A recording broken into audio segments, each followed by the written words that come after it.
Good afternoon students. बच्चों, इसके पहले वीडियो में हम लोगों ने प्रेमचंद जी द्वारा लिखित नमक का दरोगा का पहला भाग पढ़ा था, जिसमें हम लोगों ने पढ़ा कि आलोपी दीन द्वारा किए गए अवैध व्यापार को रोकने के लिए बंसी मुंशीधर उनके द्वारा किए गए सभी प्रयासों को निरर्थक साबित कर देते हैं। उनके द्वारा दिए गए लालच को या रिश्वत को लेने से पूर्णतया मना कर देते हैं और अपने हवलदार को आलोपी दीन को गिरफ्तार करने के लिए कहते हैं। आइए उसके आगे का भाग हम लोग इस वीडियो के माध्यम से पढ़ेंगे। पंडित आलोपी दीन स्तंभित हो गए। गाड़ीवानों में हलचल मच गई। पंडित जी के जीवन में कदाचित यह पहला ही अवसर था कि पंडित जी को यह ऐसी कठोर बातें सुननी पड़ी। बदलू सिंह आगे बढ़ा, किंतु रौब के मारे यह साहस न हुआ कि उनका हाथ पकड़ सके। पंडित जी ने धर्म को धन का ऐसा निरादर करते कभी न देखा था। विचार किया, यह अभी उदंड लड़का है, माया मोह के जाल में अभी नहीं पड़ा, अल्हड़ है, झिझकता है। बहुत दीन भाव से बोले, बाबू साहब ऐसा न कीजिए, हम मिट जाएंगे, इज्जत धूल में मिल जाएगी। हमारा अपमान करने से आपके हाथ क्या आएगा? हम किसी तरह आपसे बाहर थोड़े ही हैं। बंसीधर ने कठोर स्वर में कहा, हम ऐसी बातें नहीं सुनना चाहते। अर्थात जब आलोपी दीन द्वारा किए गए सभी प्रयास निरर्थक साबित हो जाते हैं, तब पंडित आलोपी दीन बहुत ही अचंभित हो जाते हैं। उनके साथ साथ उनके सभी गाड़ीवानों में भी हलचल मच जाती है, क्योंकि ऐसा उनके जीवन में यह पहला अवसर था, पहला समय था जब उन्होंने धन की लक्ष्मी का निरादर होते हुए देखा, क्योंकि अभी तक किसी ने भी उनसे इस प्रकार से वार्तालाप नहीं किया था। तब पंडित आलोपी दीन बंसीधर के बारे में सोचते हैं कि अभी यह नवयुवक है, अल्हड़ है, लड़का है, झिझकता है, थोड़ा उदंड भी है, लेकिन फिर वह अपना अगला दाव फेंकते हैं और कहते हैं कि बाबू साहब, आपके इस ऐसा करने से आपको क्या मिलेगा, बल्कि आप ऐसा न करें, क्योंकि इससे मेरी इज्जत धूल में मिल जाएगी, अर्थात मेरी इज्जत खत्म हो जाएगी। समाज में लोग मेरे ऊपर हंसेंगे, जगहंसाई होगी, मेरा अपमान होगा। हम आपसे बाहर थोड़ी न हैं, अर्थात आइए हम दोनों मिलकर बैठकर बात करते हैं और इस मसले पर विचार करते हैं। उनकी बातों को सुनकर बंसीधर कठोर आवाज़ में कहते हैं कि हमें ऐसी बातें सुनना पसंद नहीं है, अर्थात हम ऐसी बातें नहीं सुनना चाहते। आलोपी दीन जिस वैभव को, जिस धन को सहारे का चट्टान मानते थे, वह उनके पैरों के नीचे से खिसकता हुआ मालूम हुआ। उन्होंने स्वाभिमान और धर्म के आगे धन को, ऐश्वर्य को मिटते हुए देखा, जिससे उनके स्वाभिमान को बहुत ही चोट पहुंची। किंतु अभी तक धन की सांख्यिक शक्ति पर का भरोसा था। अपने मुख्तार से बोला, लाला जी 1000 के नोट बाबू साहब को भेंट करो, आप इस समय भूखे सिंह हो रहे हैं। बंसीधर गर्म होकर कहा, 1000 नहीं, 1 लाख भी नहीं, मुझे सच्चे मार्ग से नहीं हटा सकते। तब आलोपी दीन कहते हैं अपने मुंशी से कि मुंशी जी, इन्हें आप 1000 का नोट दीजिए।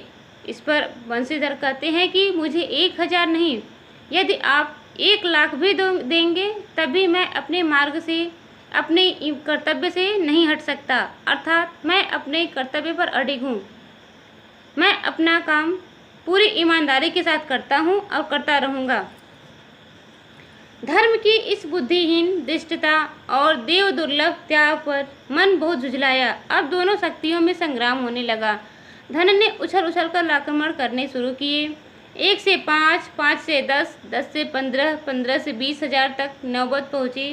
किंतु धर्म और लौकिक वीरता के साथ इन बहुसंख्यक सेना के सम्मुख अकेला पर्वत की भांति अटल अविचलित खड़ा रहा। आलोपी दीन निराश होकर बोले, अब इससे अधिक मेरा साहस नहीं, आगे आपको अधिकार है। धीरे धीरे बात होते होते पैसा 1000 से 2000, 2 से 5, 5 से 10, 10 से 15 और फिर 20,000 तक पहुंच जाती है, किंतु बंसीधर फिर भी तैयार नहीं होते। तब आलोपी दीन कहते हैं कि अब इससे अधिक मेरे बस में नहीं है, अब आपको अधिकार है, आप जैसा चाहें वैसा करें। आलोपी दीन बंसीधर के सामने हथियार डाल देते हैं।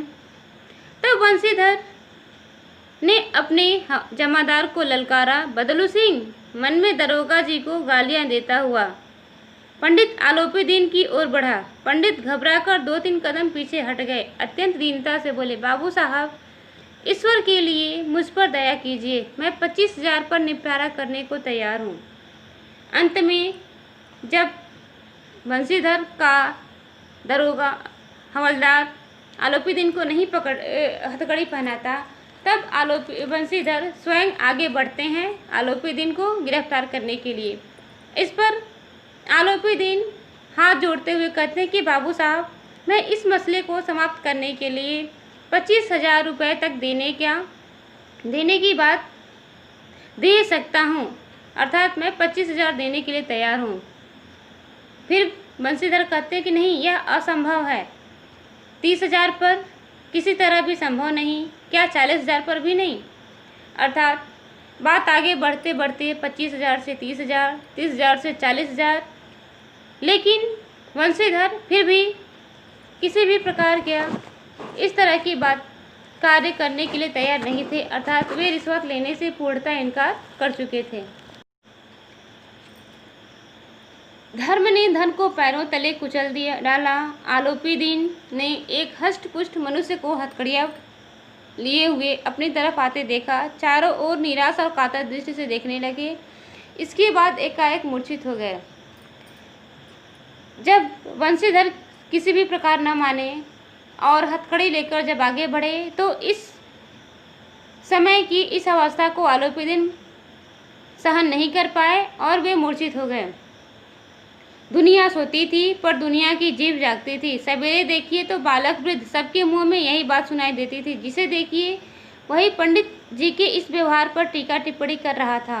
निंदा की बौछारें हो रही थी। मानो संसार से अब पापी का पाप कट गया। पानी को दूध से के नाम से बेचने वाला ग्वाला, कल्पित रोजनामे से भरने वाले अधिकारी वर्ग, रेल में बिना टिकट सफ़र करने वाले बाबू लोग, जाली दस्तावेज बनाने वाले सेठ और साहूकार, यह सब के सब देवताओं की भांति गर्दनें चला रहे थे। जब दूसरे दिन पंडित आलोपी दीन अभियुक्त होकर कांस्टेबलों के साथ हाथों में हथकड़ियाँ पहने, हृदय में ग्लानि और क्षोभ भरे, लज्जा से गर्दन झुकाए अदालत की तरफ चले, तो सारे शहर में हलचल मच गई। मेलों में कदाचित आंखें इतनी व्यग्र न होती होंगी। भीड़ के मारे छत और दीवार में कोई भेद न रहा। किंतु अदालत में पहुंचने की देर थी। पंडित आलोपी दीन इस अगाध वन के सिंह थे। अधिकारी वर्ग उनके भक्त, अमले उसके सेवक, वकील मुख्तार उनके आज्ञापालक और अर्दली, चपरासी तथा चौकीदार तो उनके बिना माल के गुलाम थे। उन्हें देखते ही लोग चारों तरफ से दौड़े। सभी लोग विस्मित हो रहे थे, इसलिए नहीं कि आलोपी दीन ने क्यों यह कर्म किया, बल्कि इसलिए कि वह कानून के पंजे में कैसे आए। ऐसा मनुष्य जिसके पास असाध्य साधन करने वाला धन और अनन्य वाचालता हो, वह कैसे क्यों कानून के पंजे में आए। प्रत्येक मनुष्य अपनी सहानुभूति प्रकट करता था। बड़ी तत्परता से इस आक्रमण को रोकने के निमित्त वकीलों की एक सेना तैयार की गई। न्याय के मैदान में धर्म और धन में युद्ध ठन गया। बंसीधर चुपचाप खड़े थे। उनके पास सत्य के सिवा कोई बल न था, न स्पष्ट भाषण के अतिरिक्त कोई शास्त्र गवाह थे, किंतु लोभ से डामाडोल। अर्थात जब बंसीधर आलोपी दीन को गिरफ्तार कर लेते हैं, दूसरे दिन प्रातःकाल होते ही जितने लोग उतनी तरह की बातें होने लगती हैं। सब लोग आलोपी दीन के इस कार्य से कार्य को लेकर बात करते हैं, किंतु कोई भी उनके सामने आने से डरता है। इस प्रकार आलोपी दिन का कार्य सबके लिए चर्चा का विषय बन जाता है। आलोपी दिन को अभियुक्त के रूप में अदालत में पेश किया जाता है। उस समय वे आलोपी दिन इस समाज के शेर थे। पूरा समाज, सब लोग उनसे डरते थे। एक वकीलों की एक पूरी फौज तैयार कर दी गई आलोपी दिन के बचाव में, लेकिन बंशीधर के पास केवल सत्य का साथ था, सच्चाई का रास्ता था, स्पष्ट भाषण था। उनके पास कोई शस्त्र नहीं थे, उनके पास गवाह थे, लेकिन वे सब डरपोक थे, लोभ से टूटने वाले थे, लालची थे, लालच में पड़ने वाले थे। इस प्रकार धीरे धीरे सब लोग आपस में बातें करने लगते हैं। आश्चर्य की बात यह नहीं थी कि आलोपी दिन क्यों गिरफ्तार हुए या फिर वे गलत कार्य कर रहे थे। आश्चर्य की बात यह थी कि आलोपी दिन जैसा पहुंचा हुआ आदमी किस प्रकार कानून के पंजे में फंस गया। अर्थात यह बात सबकी समझ में नहीं आ रही थी कि आलोपी दिन कैसे बंशीधर के पकड़ में आए। उनके पास तो सभी साधन थे, सभी तरीके थे जिससे वे पूरी सफाई के साथ बच सकते थे, किंतु ऐसा क्या हुआ कि पंडित आलोपी दिन अपने आप को बचा न सके। आगे मुंशी जी को न्याय भी अपनी ओर से खिंचता हुआ दिख पड़ता था। वह न्याय का दरबार था, परंतु उसके कर्मचारियों पर पक्षपात का नशा छाया हुआ था। किंतु पक्षपात और न्याय का क्या मेल। जहाँ पक्षपात हो वहाँ न्याय की कल्पना भी नहीं की जा सकती। मुकदमा शीघ्र ही समाप्त हो गया। डिप्टी मजिस्ट्रेट ने अपनी तजवीज़ में लिखा, पंडित आलोपी दिन के विरुद्ध दिए गए प्रमाण निर्मूल और भ्रमात्मक हैं। वह एक बड़े भारी व्यापारी आदमी हैं। यह बात कल्पना के बाहर है कि उन्होंने थोड़े लाभ के लिए ऐसा दुस्साहस किया हो। यद्यपि नमक के दरोगा मुंशी बंशीधर का अधिक दोष नहीं है, लेकिन यह बड़े खेद की बात है कि उनकी उद्दंडता और विचारहीनता के कारण एक भले मानुष को कष्ट झेलना पड़ा। हम प्रसन्न हैं कि वह अपने काम में सजग और सचेत रहता है, किंतु नमक से मुकदमे की बढ़ती हुई नमक हलाली ने उसके विवेक और बुद्धि को भ्रष्ट कर दिया। भविष्य में उसे होशियार रहना चाहिए। वकीलों ने यह फैसला सुना और उछल पड़े। पंडित आलोपी दिन मुस्कुराते हुए बाहर निकले। स्वजन बांधवों ने रुपयों की लूट की। उदारता का सागर उमड़ पड़ा, उनके लहरों की अदालत की नींव तक हिला दी। जब बंशीधर बाहर निकले तो चारों ओर से उनके ऊपर व्यंग बाणों की वर्षा होने लगी। चापरासियों ने झुक झुक कर सलाम किए, किंतु इस समय एक एक कटु वाक्य, एक एक संकेत उनकी गर्वाग्नि को प्रज्वलित कर रहा था। कदाचित इस मुकदमे में सफल होकर वह इस तरह अकड़ते हुए न चलते। आज उन्हें संसार का एक खेदजनक विचित्र अनुभव हुआ। न्याय और विद्वता, लंबी चौड़ी उपाधियां, बड़ी बड़ी दाढ़ियां और ढीले चोंगे एक भी सच्चे आदर के पात्र नहीं हैं। अर्थात मुंशी बंशीधर सत्य का साथ थे।